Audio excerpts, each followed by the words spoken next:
why you should farm. Farming in Rust is an easy way to get food, gather important resources, or even craft buffs that help you survive longer. Whether you're solo or with a group, a well-managed farm can give you a steady supply of useful items with very little effort. Basically, with the right setup, you can grow berries to brew powerful teas, you can raise chickens for eggs for recipes, and even keep bees to produce honey for eating or recipes. And if you plan on baking pies, you'll need all of these resources to make the best use of them. In this guide, I'm going to go over the basics of farming. Let's jump in. Teas are a great way to boost your gathering, healing, and survival in Rust. They come in 3 tiers: basic, advanced, and pure. The stronger the tea, the more berries it costs. The general tea cost for a basic is 4 berries. The advanced tea costs 16 berries, and the pure tea costs 64 berries. That sounds like a lot, but in the hindsight of things, it's really not that many.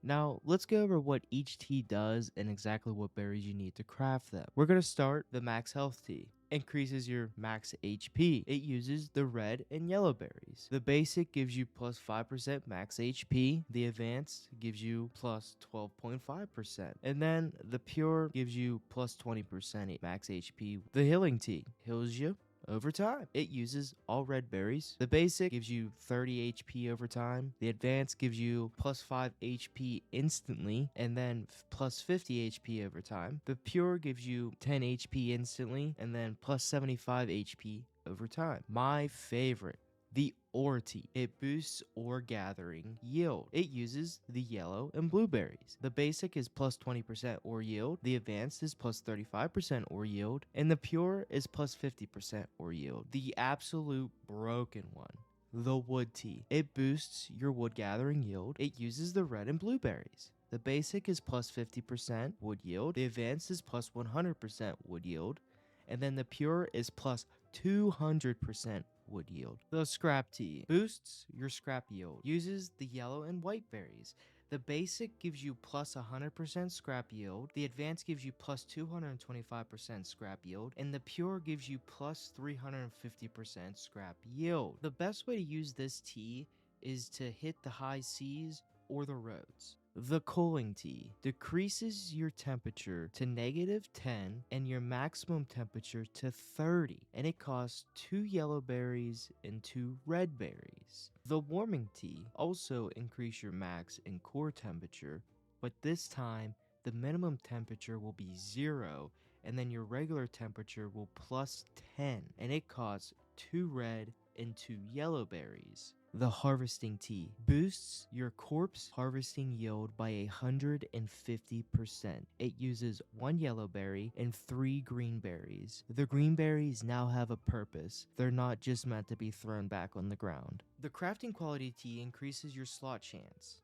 It uses the green and white berries. It is only a 50% chance, but you may get an extra slot. And what I mean by the slots, I mean on clothing, for example, you have slots for your armor now, which is pretty cool. The anti-rad tea, well, it kind of is pointless, so yeah, we're not going over that.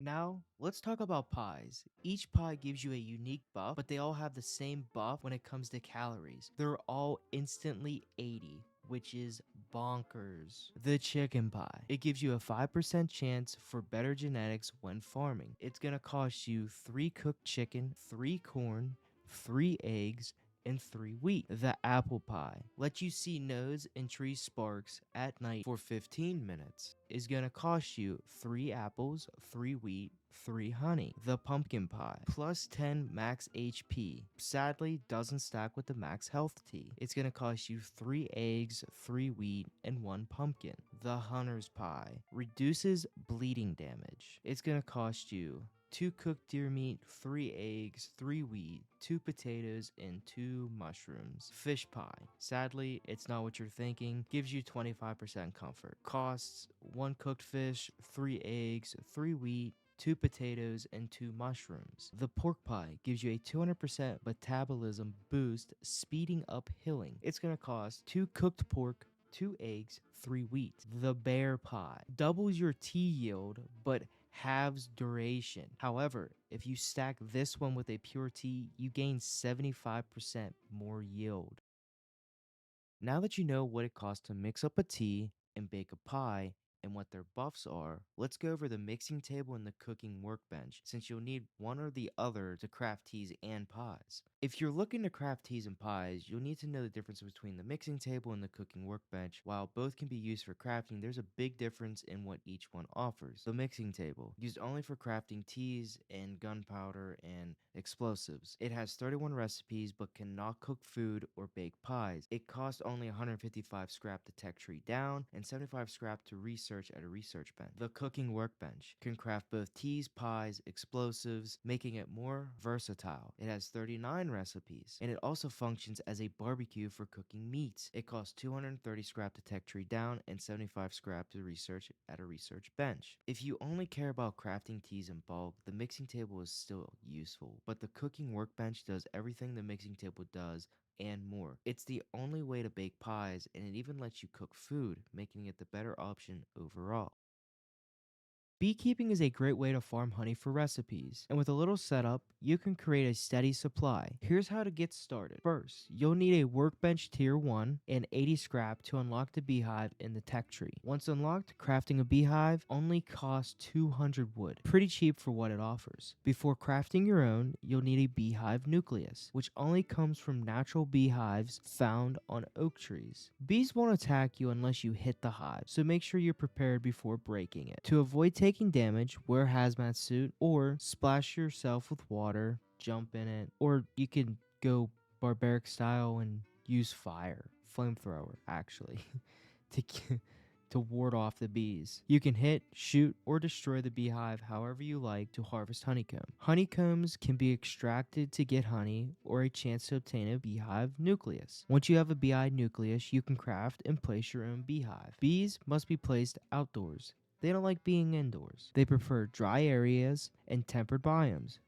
So don't farm bees in the snow unless you plan to use heaters. You can build a roof over your beehive to reach 100% humidity, which improves production. The beehive nucleus gains XP as it produces honeycombs. The lower the grade, the more the honeycombs will generate. Grade 1 is the best. When a beehive is producing honeycombs, you'll see bees flying around. This means it has honeycombs in it. Wear a hazmat suit when harvesting to avoid bee attacks. Honeycomb can be eaten, but not recommended, as it only gives you 5 calories. Just extract for honey. When extracting honey, you have a chance to get more beehive nucleuses, which allows you to expand your bee farm and mass produce honey for recipes.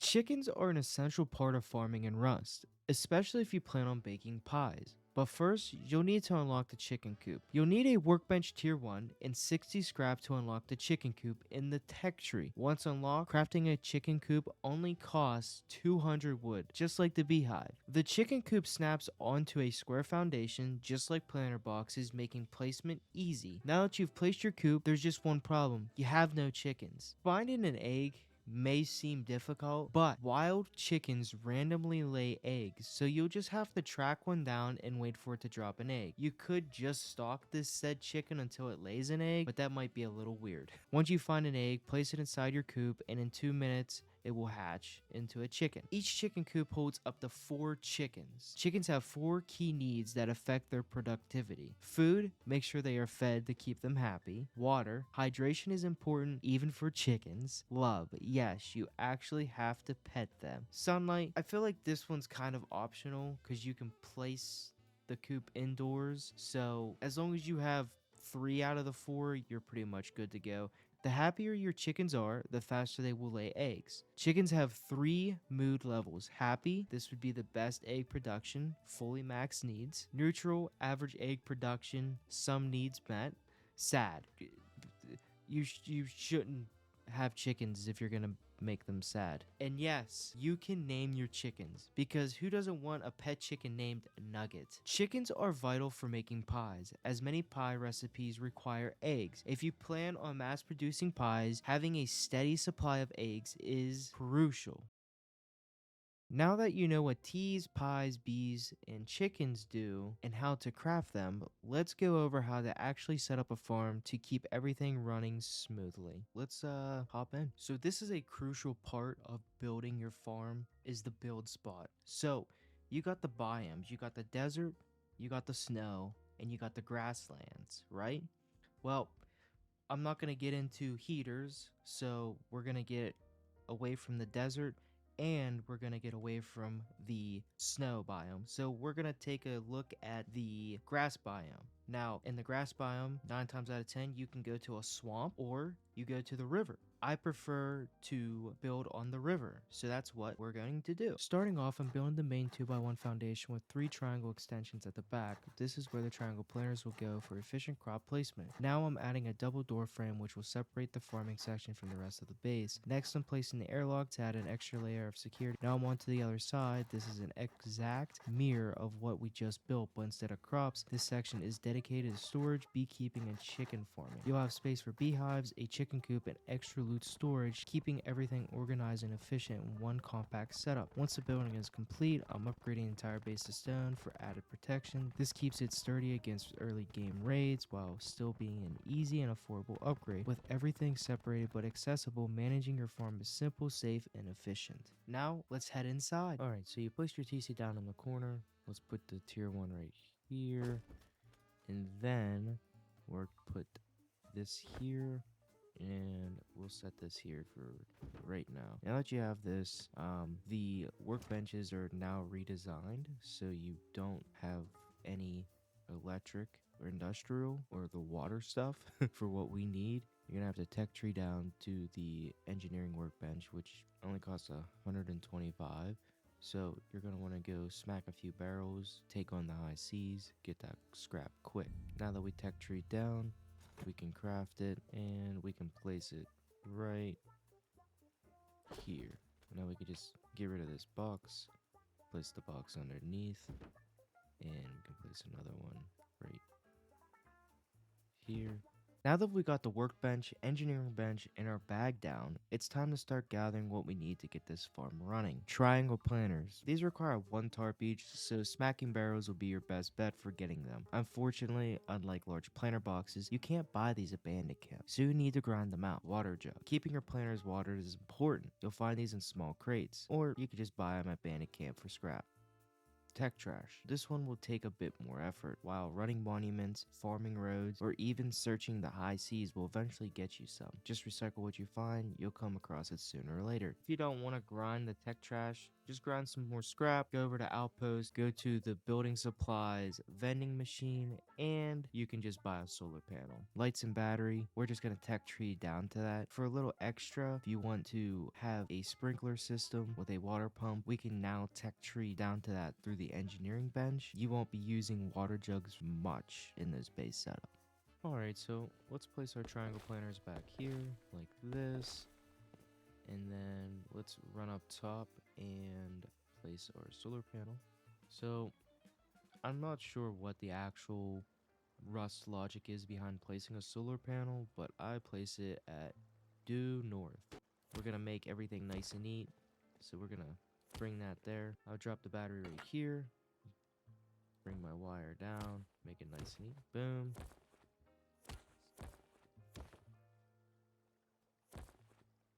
Electrical branch. Boom. Alright. Now that we have power going in to the base, let's place the light.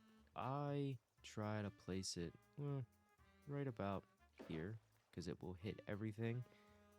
So then we're going to grab the out, bring it through the wall, like so. And voila, we have light. We're going to take it a step further with adding a sprinkler system and the water pump. But you don't actually have to do this because water jugs are just going to fill this up and your maintenance is really low. But let's add a water pump so you can be a lazy farmer like me. Let's just place the sprinkler right here and it's ready to go. Let's go outside and place the water pump. So I made this cool little V. We can place it, the water pump, right here like that. We will run the hose nice and neat. Gotta keep everything neat, guys. Boom. Alright, now let's place another electrical branch. If you shift clip the electrical branches, it will make it even and snap. that.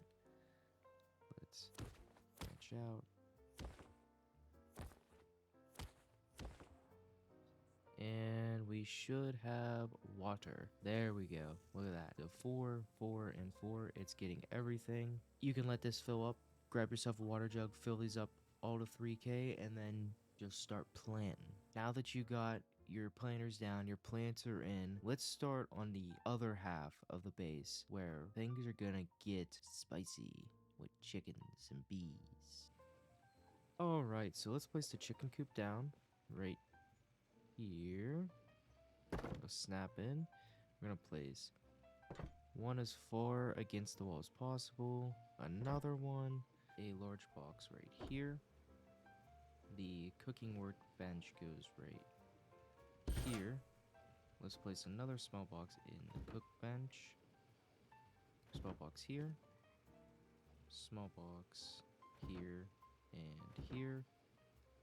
And then furnace. Furnace. And this is your chicken and beehive farm with storage, furnaces, and your cooking workbench. So, it's saying we're not inside.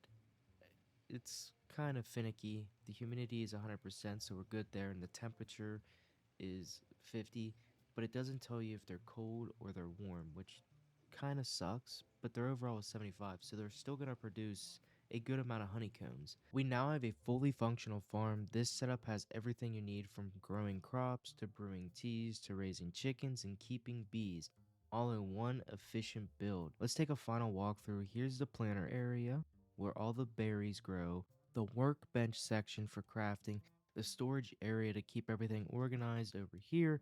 We've got the chicken coop and the beehive supplying eggs and honey. Next, we'll get to the water pump setup, keeping everything hydrated, in the solar panel powering the farm. And of course, from the outside you can see just how compact, efficient, and secure this build really is. Farming in Rust isn't just about survival, it's a game changer for long-term resources. Whether you're playing solo or with a group, this setup will keep you stocked and ready for whatever the wipe throws at you. If you made it this far, I appreciate you watching, hoping this guide helps you get started with farming in Rust.